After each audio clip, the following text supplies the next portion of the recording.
Los retablos tienen su origen a partir del siglo XII aproximadamente, cuando las reliquias que se usaban para santificar los altares fueron cada vez más difíciles de conseguir. Bueno, habiendo tantos santos y partidos en pedacitos por demás minúsculos, era imposible tener una reliquia para cada altar.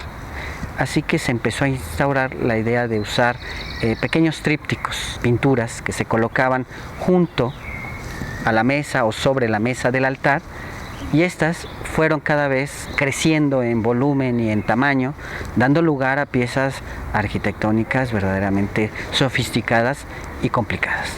Un retablo es una obra que en este caso en México, en la época colonial, tenía ciertas características.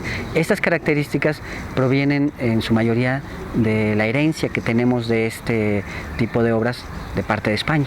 Las obras, principalmente en madera, como se hacían ahí, están doradas o policromadas y se complementan con pintura y escultura. Dependiendo del momento histórico en el que nosotros nos encontremos, va a haber un tipo de estructura o una diversidad de estructuras que van a dar respuesta a ese discurso. Es decir, en un retablo el discurso se expresa tanto linealmente como de manera ascendente o radial. O sea, hay muchas formas de darle un discurso a la obra. Se va acomodando en el retablo de acuerdo a su importancia. Las piezas más importantes ocupan la calle central, en la parte central de un retablo, y el nicho principal generalmente lo ocupa o la figura principal, que en este caso generalmente es Cristo, o la Virgen, la Madre. En algunos casos se coronaba con el Padre Eterno. Entonces así estaba completa el discurso, ¿no?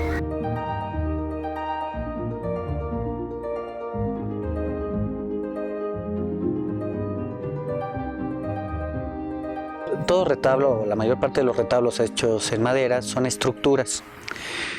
Cuando hablamos del tipo de estructura, porque esa es la clasificación a la que nos referimos, estamos hablando de los elementos que la componen, es decir, la diferencia de los elementos estructurales es lo que nos va a dar el tipo de estructura que tenemos.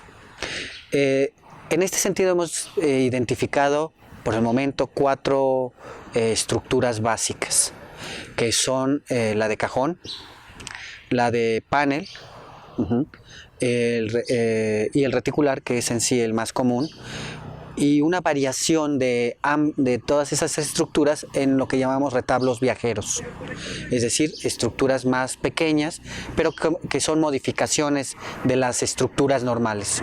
Aquí tenemos un elemento que es la caja, un cajón. Es precisamente a cuando me refiero a una estructura de cajón, tienen generalmente este tipo de elementos que son cajones abiertos, digámoslo. El de panel son exclusivamente bastidores recubiertos por un entablerado, y este entablerado recibe la decoración. Para el caso del retablo viajero, forma pequeñas secciones como esta, en la cual vienen totalmente terminadas. Generalmente la parte posterior lleva una serie de marcas que permite identificarla y poderla colocar dentro de la parte de la estructura que le corresponde. Entonces, bueno, en este caso tenemos esta maqueta que se elaboraron alumnos de servicio social. El banco es la primera sección que se coloca en un retablo. En ella podemos localizar lo que es el sagrario. Es donde se colocan los cáliz, el vino, la hostia, y bueno, está generalmente asociado con una mesa de altar. Se arma el cuerpo, que inicia por la base de algunos elementos como el nicho. Podemos ver la colocación de las columnas. Las columnas pueden variar según la época por el estilo, ser clásicas, salomónicas, estípites. Generalmente detrás de las columnas van unas tablas que se llaman transcolumnas o transpilar, según el contrato. Sirven para cerrar, es decir, para ocultar la parte de atrás, generalmente que es un muro, y darle homogeneidad a la construcción. También son un refuerzo de la estructura. Sobre estas se colocan los cierres del nicho, porque el nicho está proyectado hacia el frente. Durante el siglo XVII y parte del 18, es muy común que las plantas o sea, la planta, es decir, cómo se arma un retablo, no son rectas, sino tienen cierto movimiento. En este caso, la proyección de la calle central hacia el frente. La siguiente pieza, bueno, es la cúpula, la parte o venera, que es el techo del nicho.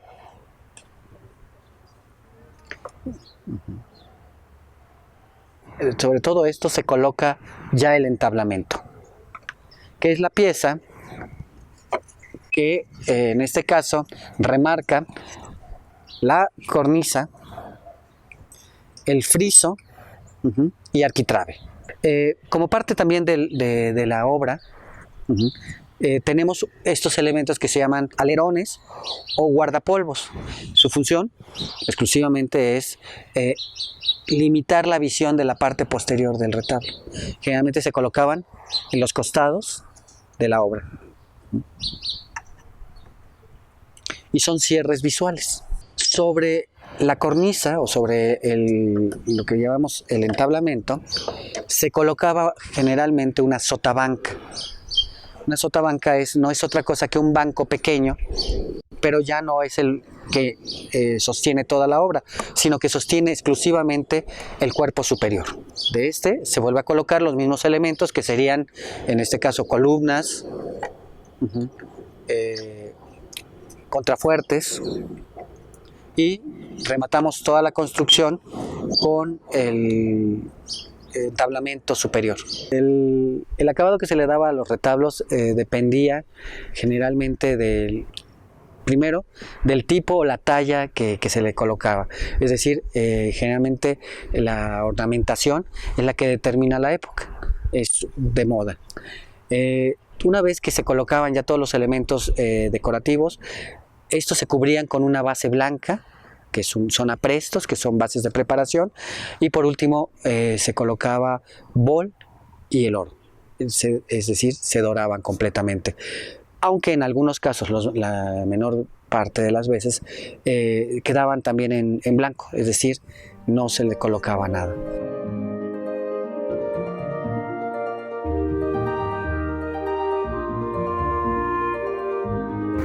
Había varias maneras en que el constructor podía fabricar los retablos.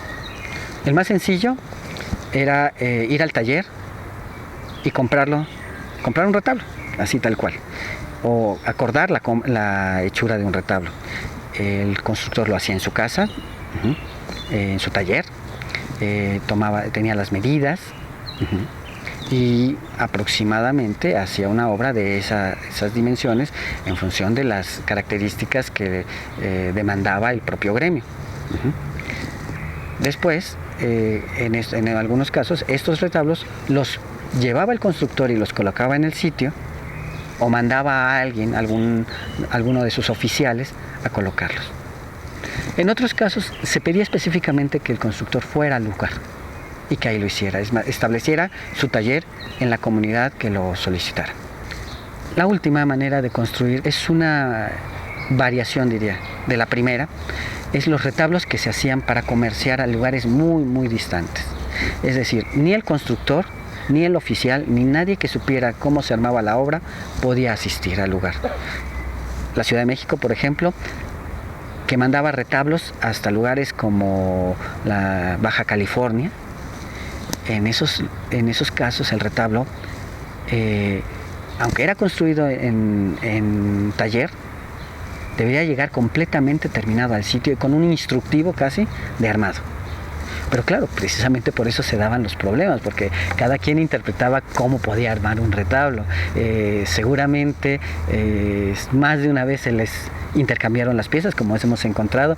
Estas piezas vienen marcadas en su anverso con letras.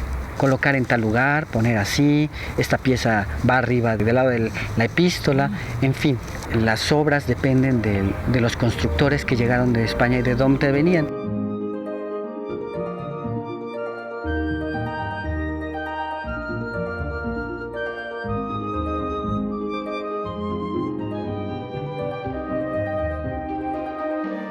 Después aquí se asentó una estructura particularmente la más común para mí, es la reticular, es la que encuentro con más frecuencia. Sin embargo, hay otras, como la estructura de caja, que son grandes cajones que se unen entre sí. Siguen siendo para mí elementos, pero esos cajones reciben la decoración. Ya en este momento, por ejemplo, ya para el 18, cuando cambia de alguna manera el estilo y la forma de hacer retablos, esta misma nueva necesidad hace que los constructores tengan que enfrentarse a otras particularidades. ¿Cómo expresar el discurso de otra manera? Se dan los retablos del Bajío, que son diferentes, son generalmente estos retablos de caja que te digo, o los anástilos, en los que la estructura tiene tal cantidad de quiebres y tal cantidad de volúmenes y refuerzos que no necesitan columnas, por eso se llaman anástilos. Para el caso, por ejemplo, el de la enseñanza, que es un retablo que para mí es el cambio absoluto de la forma de construirlos. Mientras en el mismo tiempo se siguen construyendo este tipo de obras. Si contáramos más o menos el tiempo en que se hizo el retablo de la enseñanza y estos retablos, estamos más o menos hablando de la misma época. El retablo nace de la madera misma. Es un producto hecho con madera, y como toda madera tiene muchos enemigos. La humedad, principalmente, que facilita que los insectos la encuentren más apetecible, hongos, fuego, causas que provocan el deterioro de los retablos. Creo que la principal es el abandono. Cuando una obra ya no es útil, se relega, se guarda en pedazos en los áticos, en los coros, o se va desmembrando y se van repartiendo las piezas en diferentes sitios, dejando de ser un retablo, una sola obra. Otra parte es que como están sujetos al muro mediante canes, es decir, con unas pequeñas tiras de madera que se sujeta al muro, si éstas se desprenden durante un temblor, al siguiente temblor la obra va a ser todavía más frágil. Cuando la gente se sube a poner banderitas, a colocar focos, que esto es una tradición que viene desde la antigüedad, o sea, no estamos hablando de nada nuevo. Sin embargo, con el paso del tiempo somos más gente, son muchos más las personas que interactúan con estas obras.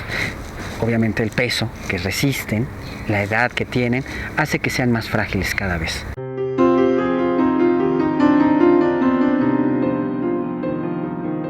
El robo de obra, el saqueo del arte sacro, que no es una mutilación por el robo de un cuadro, sino es la mutilación de un discurso, de una obra viva, porque generalmente las comunidades ven en ellos su propia imagen, ya que su patrón o la gente que pone fe en las figuras religiosas dependen en su propia identidad de ellas. Lo natural, bueno, es evidente que al ser natural es inevitable. Todas las obras van a desaparecer un día de estos. Lo que un restaurador busca es retenerlas en esencia y en presencia la mayor cantidad de tiempo posible. Lo que se busca es, en la conservación, no solamente reparar, poner en buen estado algo, cambiar lo que no sirve.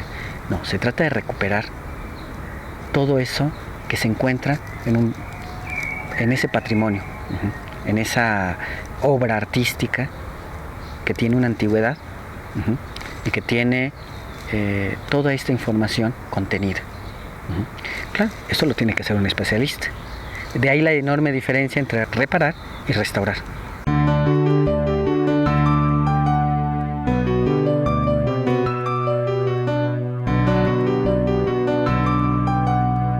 Para las comunidades, a mí es la parte que más me gusta, es cuando les volvemos a platicar que lo que tienen ahí tiene un significado.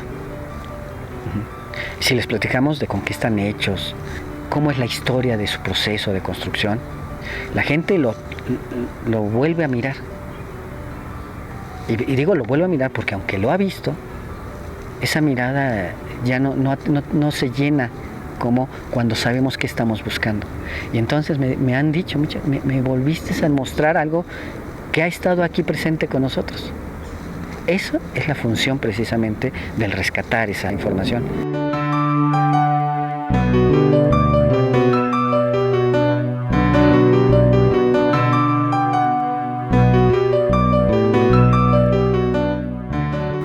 restaurar un retablo, a mí me causaría un terrible dolor pensar que un día desaparecieran todos, ¿no?